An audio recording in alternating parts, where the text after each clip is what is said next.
This podcast is supported by listeners like you.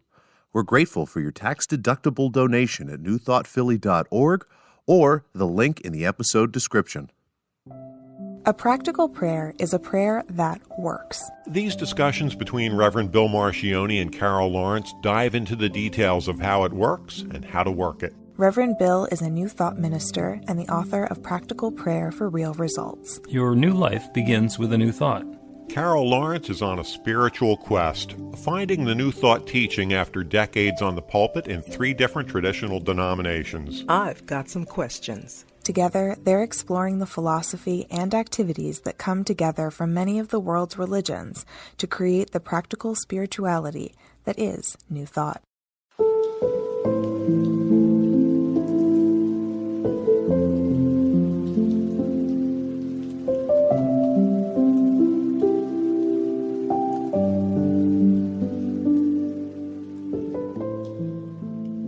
Welcome to the Practical Prayer Podcast. I'm Carol, here with Reverend Dr. Bill Marcioni, and we're going to talk. And we're going to talk. You piqued my interest. We're going to talk about the difference between spirituality and religion. And there was something that teed you up. It's the abbreviation SBNR. Yeah, People say that I I'm keep spiritual hearing that. but not religious. When I first sort of made the leap from religion to spirituality, I realized that it was a leap now. Don't get me wrong. It wasn't as big as it is for some, but it was a big enough leap. But I hear that question a lot, and I'm thinking, it's not that big of a, like, why don't you understand this?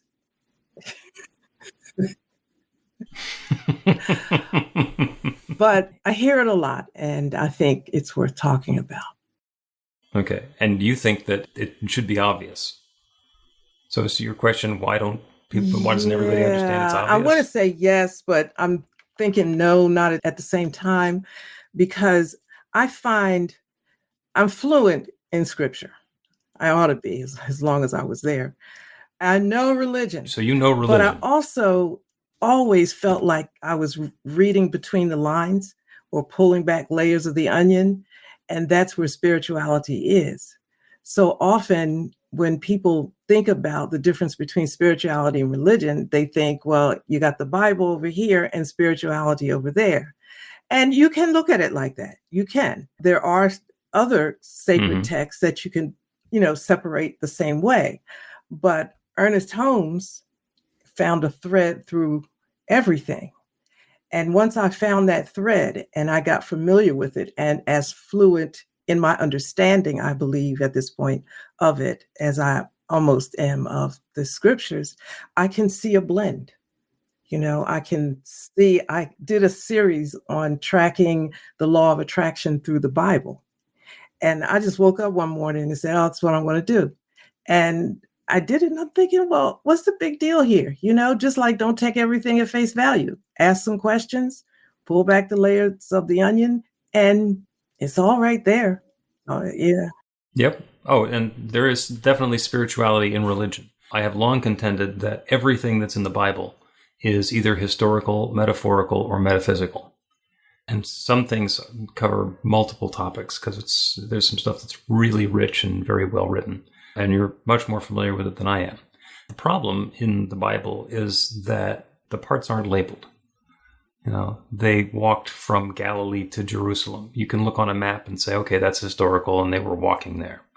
But there's also the metaphysical transformation that happens as somebody goes from their childhood existence into their adult, mature spiritual existence that could be a metaphor of the same travel. But it doesn't say. So you can have 2 people who are reading that differently and have an argument about what it means. Because, no, they were just walking. It should have taken about 2 days. But, and the stuff that's metaphorical is when Jesus was talking, they said, why do you speak in parables? He says, because they don't get it. They don't understand me if I just tell them. So I tell them stories, and then the stories will be illustrating what I'm talking about. And that's metaphorical. And sometimes there's a deep spiritual meaning going on behind the words, which is that whole metaphysical law of attraction, which is also in there. And if you know where to look, there's a lot of all 3 in the Bible. And the entertaining part, I'm going to say it's entertaining rather than tragic. The entertaining part is when people hold up the book and say, this is all historical. It's like, no, it's not. Yeah, I mean, just not. if that's okay with you, and that works for you, that's fine. I never tell anybody either one way or the other. I think you can look at scripture metaphysically from Genesis to Revelations. You can lay that frame on top, that lens on top of it. And that way, just like people look at it, the whole Bible historically, they could do that. You could do that with the whole Bible. I don't see parts here, parts there. I think it's how you, first of all, you want to see it. You have what I call an end game in mind.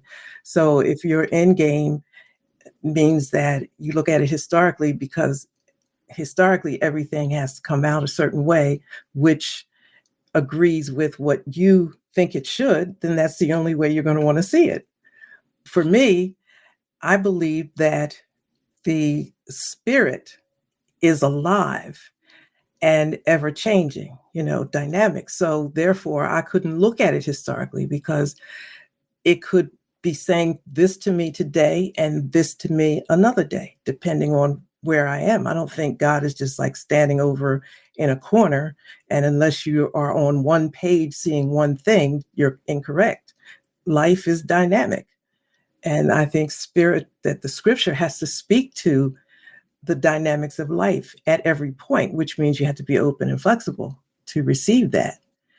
And so that's why I'm wondering when people say I'm religious and not spiritual. Well, yeah, you could look at it like that. But sometimes when people are super religious, I'm thinking like, yeah, so how's that working out for you? I don't mean any disrespect, but come on, how's that working out for you? It's okay. Yeah. For me, and this is my vast oversimplification of the difference between spiritual and religious.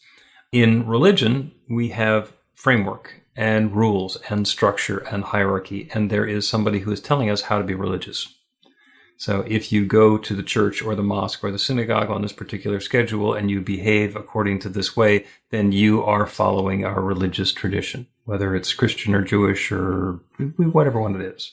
So there's somebody who's going to tell you what it is to be a good fill-in-the-blank religious person. And that's fine, because you don't have to, there's no subtlety there. There's somebody else who's telling you what's going on. They're telling you that God says that you're forgiven.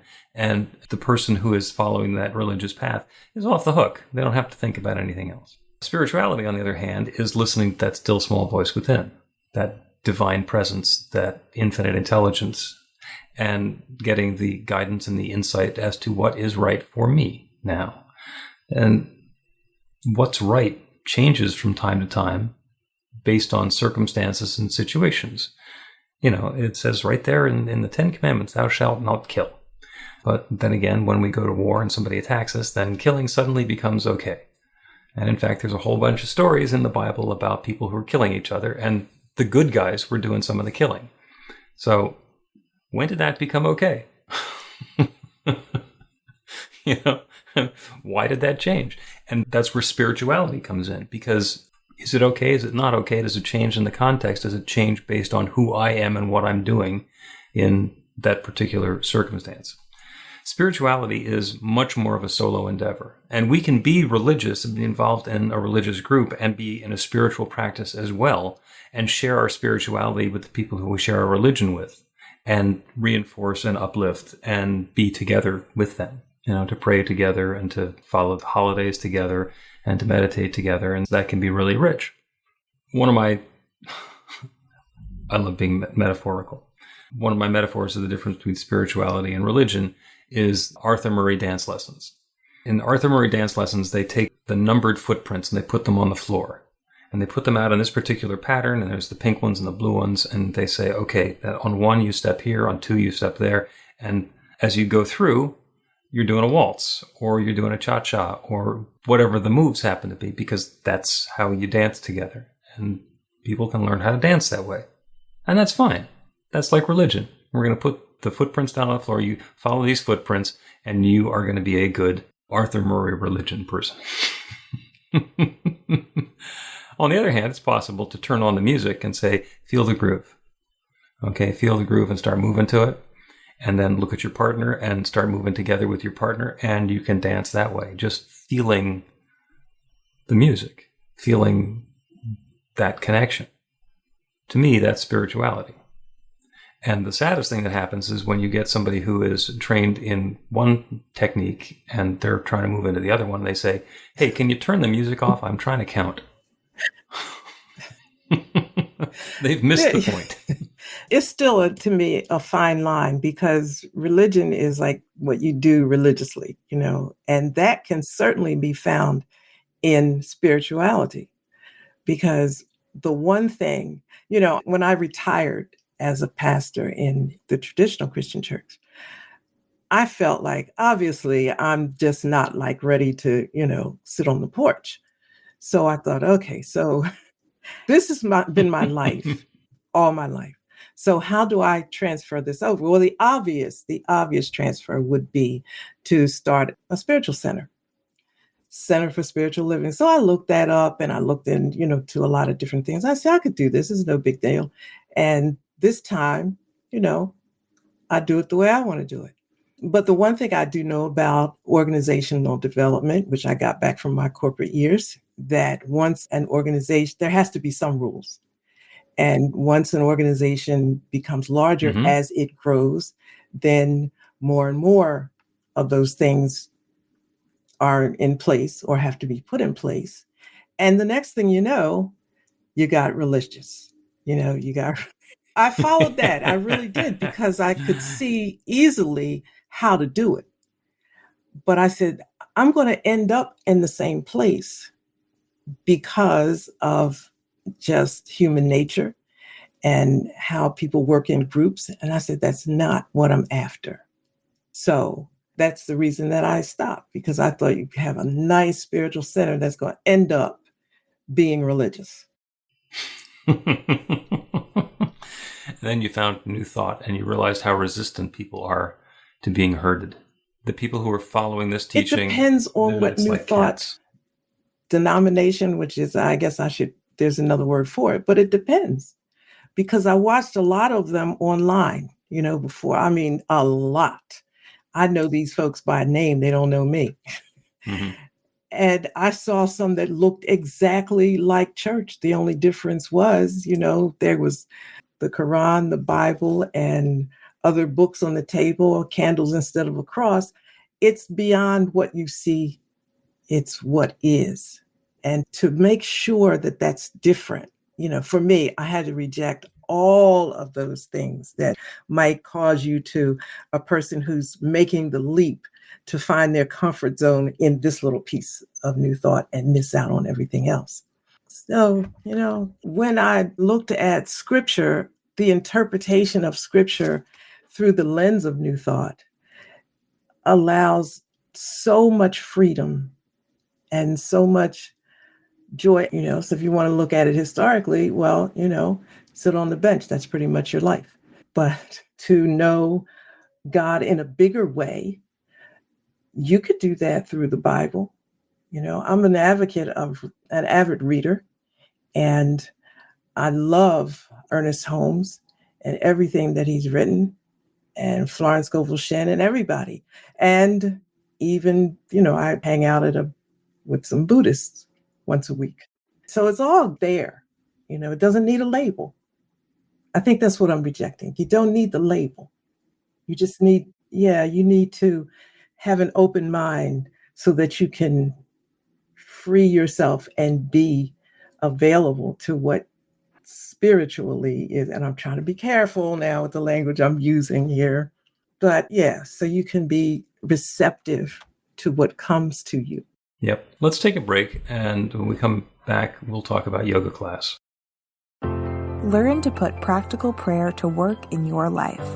The steps are simple to learn and let you begin to get real results to create the life of your dreams immediately. Reverend Bill Marcione's widely acclaimed book, Practical Prayer for Real Results, gives you a clear summary of the New Thought principles behind practical prayer and the series of easy-to-understand steps found in the most effective prayers from religions and spiritual practices all over the world and throughout history. Practical prayer is not a replacement for your religion or practice. It's a technique to make the work you do in consciousness even more effective. The book includes 40 prayers on various topics that you can adapt as needed and use as your own. Practical Prayer for Real Results is available in paperback, Kindle, and audiobook on Amazon or at b-the-light.com. That's b-the-light.com.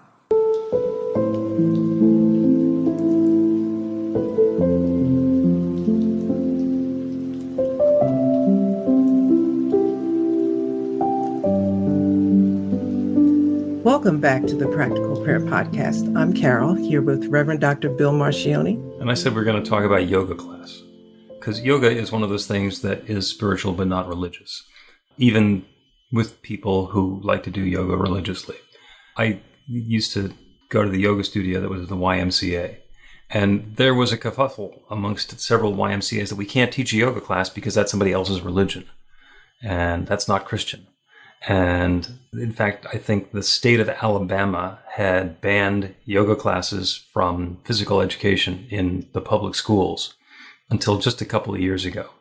And they finally made it be allowable, but the rule was that they're not allowed to end by saying namaste, because that's too Hindu. You can't speak in Sanskrit. And the purpose of yoga, it's not a workout. It is actually a way of preparing the body to meditate. It's about being able to concentrate on the yogi's breath. That's what the practice is about. It is inherently not religious. It is not particularly spiritual, although it is a wonderful practice to get into to connect with our spiritual nature. So you can find a lot of people who are going to yoga classes to get a good workout because it's wonderful exercise. And that's great for them, and they missed the point. It is another way of addressing the fact that we are spiritual beings having a physical experience, and it lets us address the physicality so that we can then become spiritual as we are.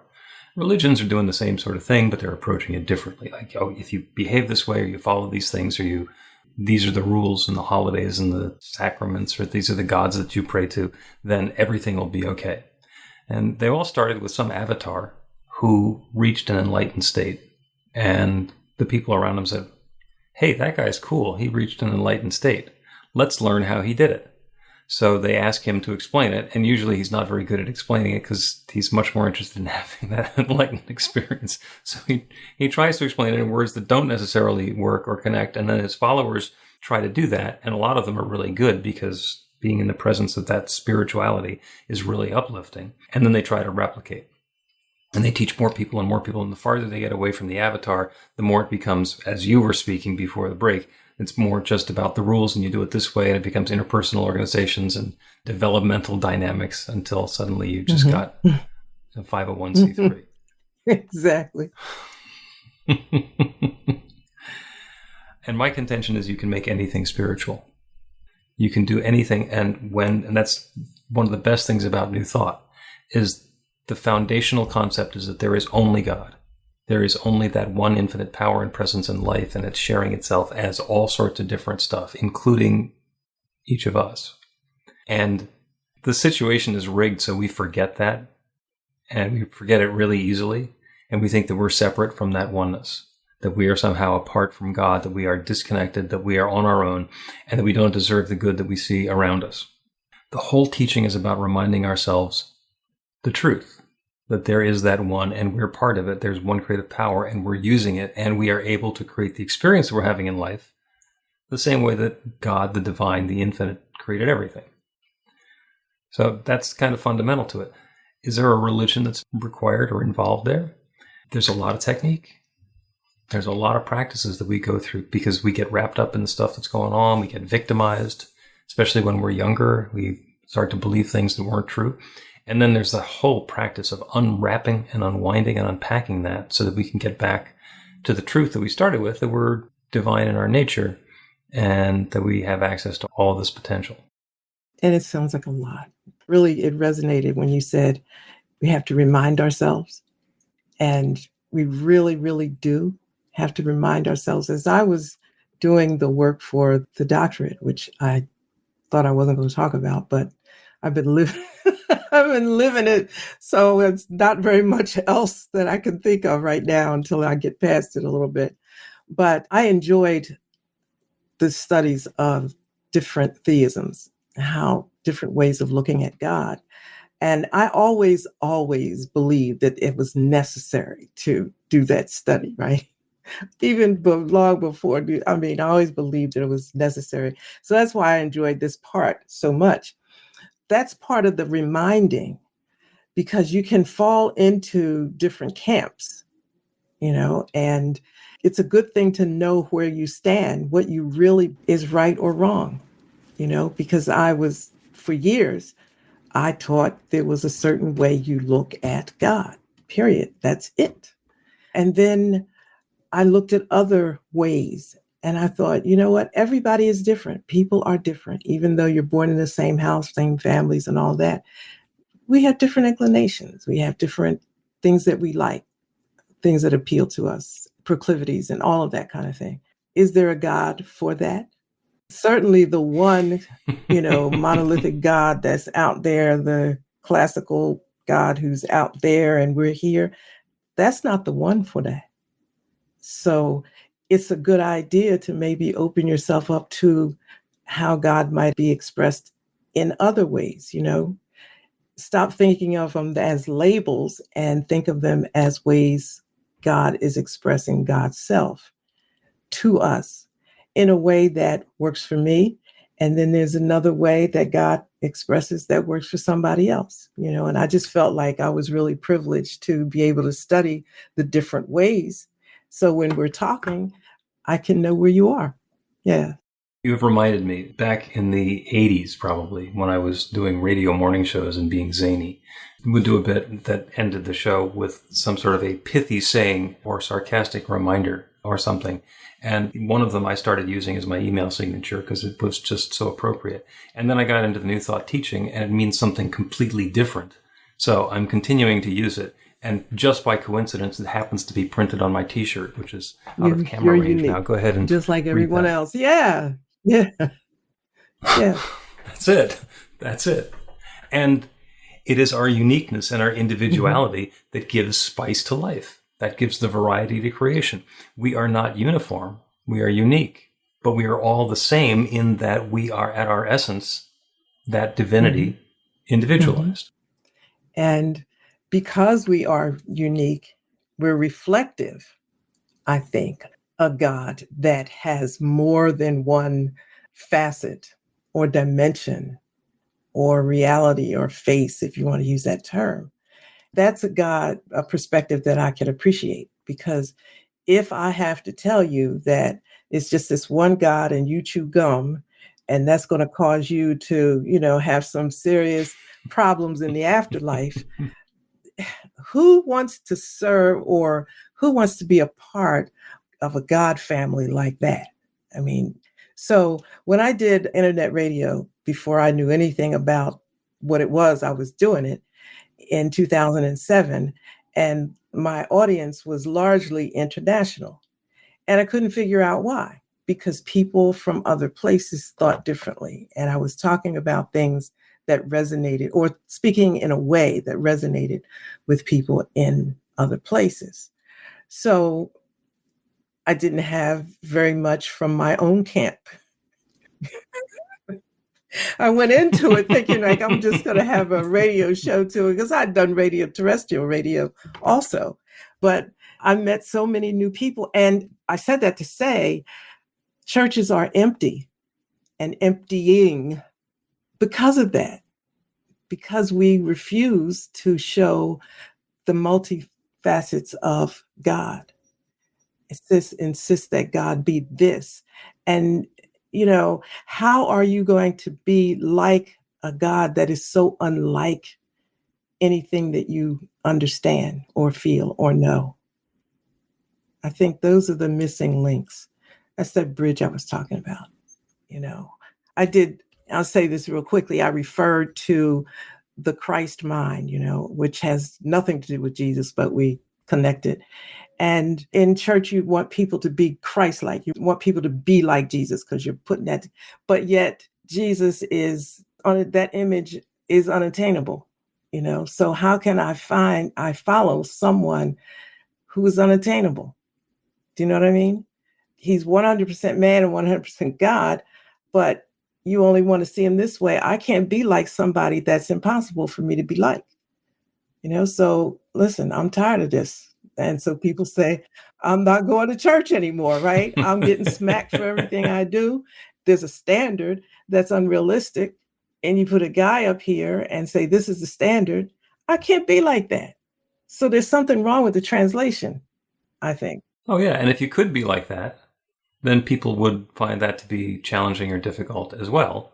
Because who are you to all get of that close? All that happens. So. Yeah. And, to loop back on spiritual but not religious, I completely understand why churches are emptying out and people are turning away from traditional religion or their religion of origin and looking for spirituality, because there's something that's calling to them, because they can get the experience that when they're on the yoga mat, they're feeling that connection. When they're doing a meditation or when they're walking in nature and they've learned something about mindfulness, that they feel that inherent connection with that divine presence within. Mm-hmm. And that's really powerful. You get into New Thought, there is a huge hunk of authority and accountability that's there. Yes, you can create anything you want in your life, and whatever is in your life right now has been created by what you brought about previously. And people don't want to hear that. Like, wait, what do you mean? No, I'm being punished by God. God's going to have to save me. I can't lift that. And I don't have the discipline to learn how. So that is, in a lot of ways, keeping people from taking that next step into their spiritual development and their growth, because it's scary. It's scary. What do you mean? What do you mean I created this? But to me, it goes back to what you want. It depends on what you want. We laughed when I said, well, how's that working out for you? But that's a serious question, right? How's it working out for you? If it's not working, you're going to keep on doing it, right? That definition of continuing to do the same thing and expect to get a different result, that's insane. So, yeah. So what are you, insane? That is insanity itself. Or it's like, where are we going from here? Well, no, that's not a warm, fuzzy question. I told you I had only 3. 3 warm fuzzies. You don't have that 3 warm fuzzies. Well, I only got a half to use because my kids got the rest of it. That's fine.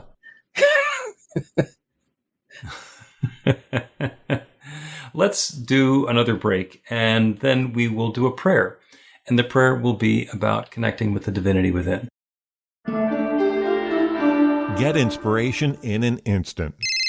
God calls are the gentle and uplifting moment of truth to help you remember that the bright light of God's love is shining right now as you. It's your God Call with Reverend Bill. Start your 2-week free trial today, and you'll get a phone call 4 times a week from Reverend Bill with an uplifting half-minute message filled with insight, wisdom, story, and fun. Let your light shine. You can answer the call to listen to it live or let it go to voicemail so you can hear it later. After the free trial, your subscription is just $5.95 a month. The details are at godcall.org. God calls are disruptive, intentionally. Whenever you write something, put on a gold star. They take you away from your routine to remind you about the truth of who you really are. They come at random times between 8:15 a.m. and 6 p.m., so you won't be expecting them. And somehow, the message is exactly what you need to hear at the time. Magic is loose in the world. It's a moment of motivation in the middle of your day. Find out more and start your 2-week free trial now.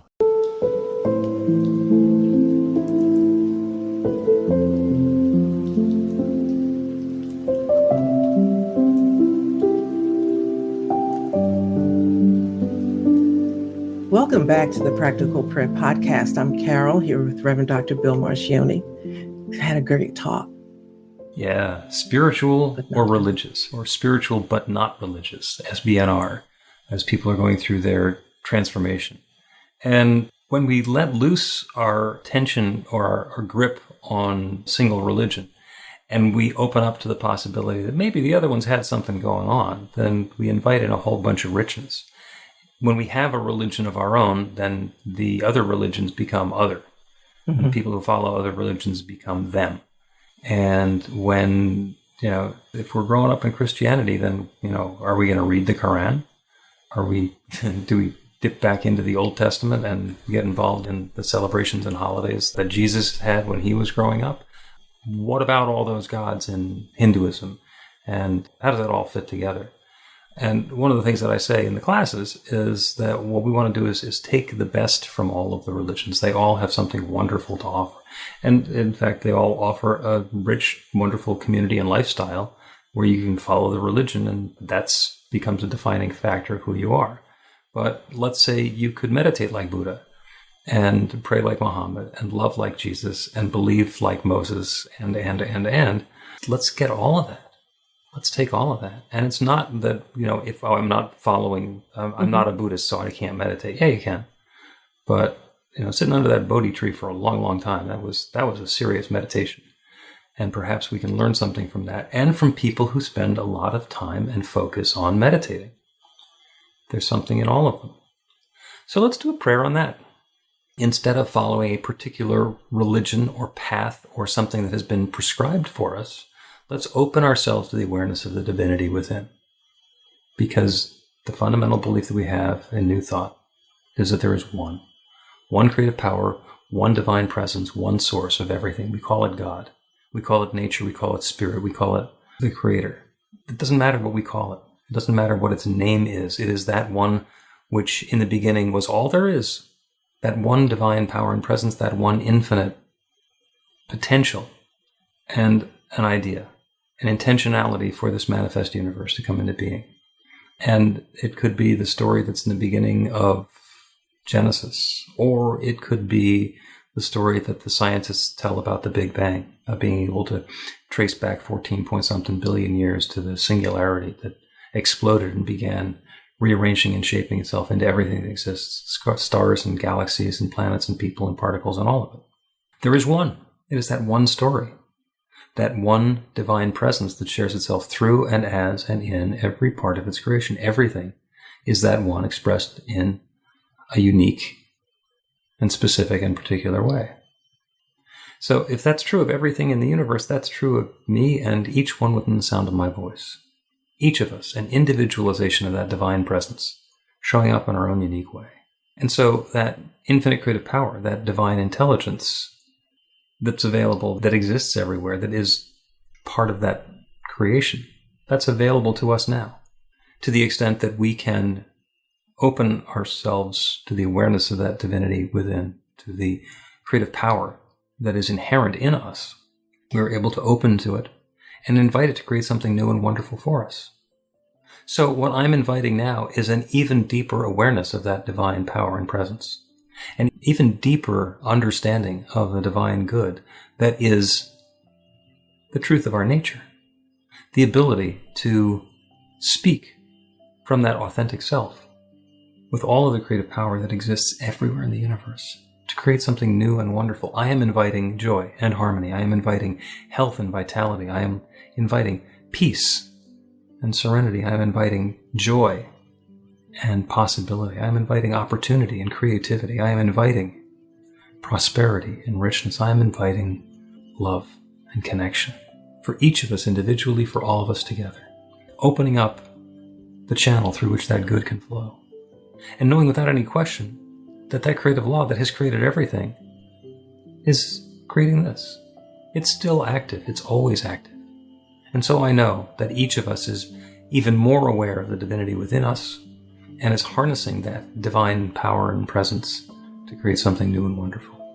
This is already underway. It's already taking place for and through and as and in and with each of us, and it's showing up in different ways for all of us. And it's what we describe as good, and more good, and more good, and more good. And it continues. I'm so grateful for this. I'm grateful for the awareness of this process. I'm grateful for the willingness of each one to put down doing the same old things so we can open to a new possibility. With gratitude for all of this good, I speak this word and I release it into that creative law. That one that has always said yes, that is once again saying yes. I let it be, and I know it's so. And so it is.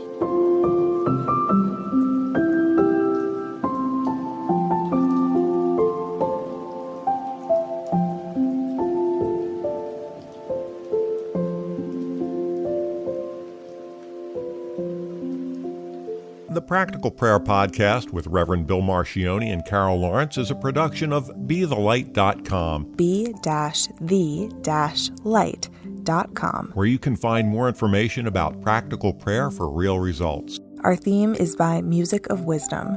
You can learn about the spiritual community of New Thought Philadelphia with daily guided meditations, Weekly celebrations of spirit, and Reverend Bill's classes in practical spirituality at newthoughtphilly.org.